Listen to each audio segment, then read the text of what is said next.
अस्सलाम वालेकुम जी। News update में खुशामदीद। जब से सलमान शहबाज पाकिस्तान आए हैं तब से एक जो नया रुख है ख़बरों का वो हो गया हुआ है और बहुत ज़्यादा जो सोशल मीडिया पर मजाक और कानून पर जो सवालात हैं वो उठने लग गए हैं। लेकिन इसके बरक्स मैं जो आपको ख़बर देने लगा हूँ ये ख़बर इंतहाई दिलचस्प है और वो इस तरीके से कि जो टीवी की एक एंकर हैं मनीज़े जहांगीर, ये साहबजादी हैं आसमा जहांगीर साहिबा की, इन्होंने एक बहुत जो बड़ा इंकशाफ है और दावा है वो कर दिया है। बज़ाहिर तो मैं चाहे इस खबर को ना भी ब्रेक करता, लेकिन अब ये इसलिए ज़ेर बहस है क्योंकि ये बहुत करीब से जानती हैं पीडीएम की सियासत को और नून लीग की सियासत को। तो जब कोई ऐसा बंदा कोई ख़बर देता है, कोई दावा करता है, तो यकीनी तौर पर फिर इसके पीछे कोई बात ज़रूर होती है।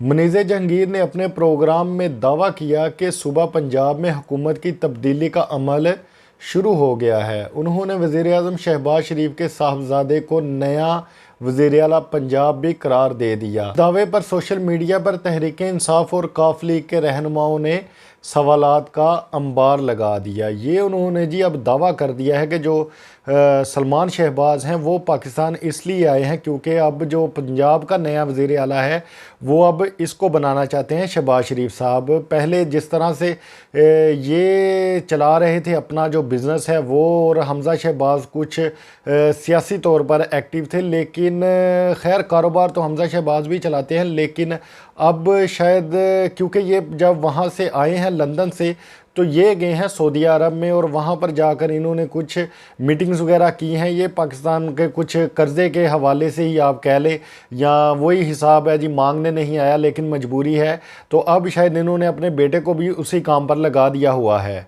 तो जिस वजह से अब ये दावा जब इन्होंने किया तो इससे देखें एक चीज़ मैं यहाँ पर वाज़िया करता चलूँ, इससे इनको हासिल कुछ नहीं होगा। वो इसलिए क्योंकि ये पहले तो चाह रहे थे कि जो काफ लीग है वो हमारे साथ बैठ जाएगी, और इस तरह के इन्होंने काफ़ी ज़्यादा जो ट्रेंड थे सोशल मीडिया पर वो भी इन लोगों ने चला कर देख लिए। लेकिन मोनिस इलाही साहब का जो मौक़िफ़ है या जो परवेज़ इलाही साहब है उनका मौक़िफ़ बिल्कुल वाज़िया है।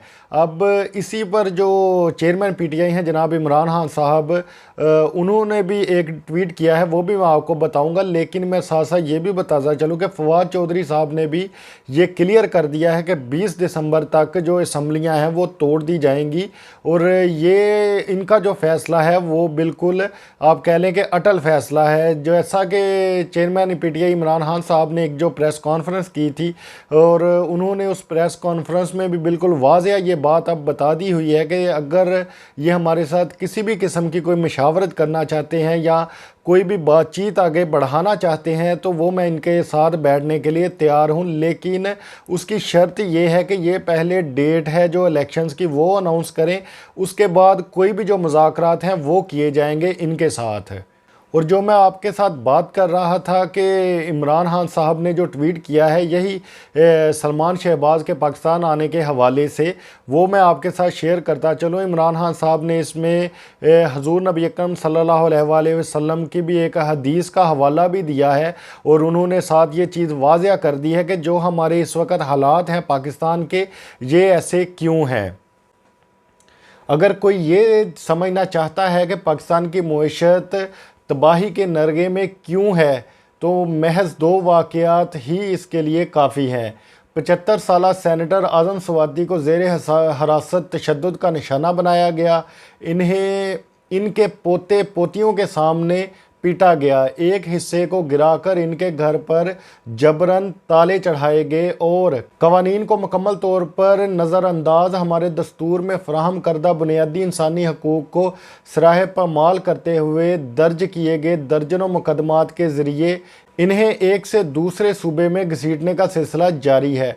इसके बरक्स अरबों रुपए की करप्शन और मनी लॉन्ड्रिंग में मुलव्वस सलमान शहबाज नामी एक इश्तिहारी को NRO 2 के ज़रिए जाड़ पहुँचकर पाक साफ़ कर दिया गया है और वो पाकिस्तान लौट आया है। रसूल अकरम सल्लल्लाहु अलैहि वसल्लम की वो हदीस मुबारक हर किसी के पेश नज़र रहनी चाहिए जिसमें उन्होंने तनबीह की थी कि नाइंसाफ़ी कैसे कौमों को तबाही से दोचार करती है। रसूल करीम सल्लल्लाहु अलैहि वसल्लम ने फरमाया, तुमसे पहले कौमें इसलिए बर्बाद हुई जब उनका कोई बड़ा जुर्म करता तो उसे छोड़ दिया जाता, और जब कोई मामूली आदमी जुर्म करता तो उसे सज़ा दी जाती। ये जनाब ट्वीट किया है इमरान खान साहब ने। और बिल्कुल अब इसी तरह से जो हम देख रहे हैं हालात, और देखें किस तरह से ये लोग आए और इन लोगों ने खुद को, वही बात है जी, जाड़ लिया और फिर पाक साफ़ हो गए।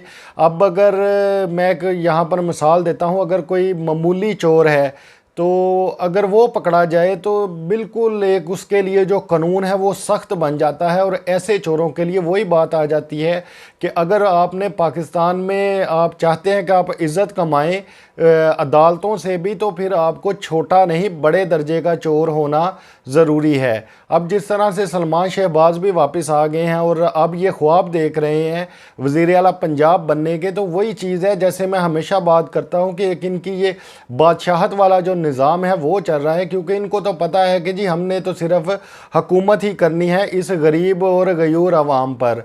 और अब ये ख्वाब लेकर आ गए हैं यहाँ पर। और फिर हमने देखा किस तरह से उनका जो फूलों से इस्तकबाल किया गया, ऐसे कि जैसे वो कोई बहुत बड़ा जो मार्का है वो मार कर आए हैं। अरे वो तो यहाँ से भाग कर गए थे। अब तो ये बातें भी सामने आ रही हैं कि इनको जो भागने में मदद की थी वो की थी जनाब जो साबिक हमारे जो जनरल रिटायर्ड हैं जनाब कमर जावेद बाजवा साहब, उन्होंने ये इनको खाने पर बुलाया और फिर इनको टिकट दिया और बोला कि चले जाओ आगे, तुम्हारे लिए जो हालात हैं वो बहुत सख्त हो जाएंगे। तो फिर ऐसे बंदे का इस्तकबाल फूलों से किया जा रहा है। ये यकीनन एक पाकिस्तान के जो कानून है इसके मुंह पर और अदालतों के मुंह पर एक तमाचा है। आपकी इस बारे में क्या राय है? आप अपनी राय से हमें ज़रूर आगाह कीजिएगा। आपसे मुलाकात होगी इंशाअल्लाह ताला अगली वीडियो में। तब तक के लिए अल्लाह हाफिज़।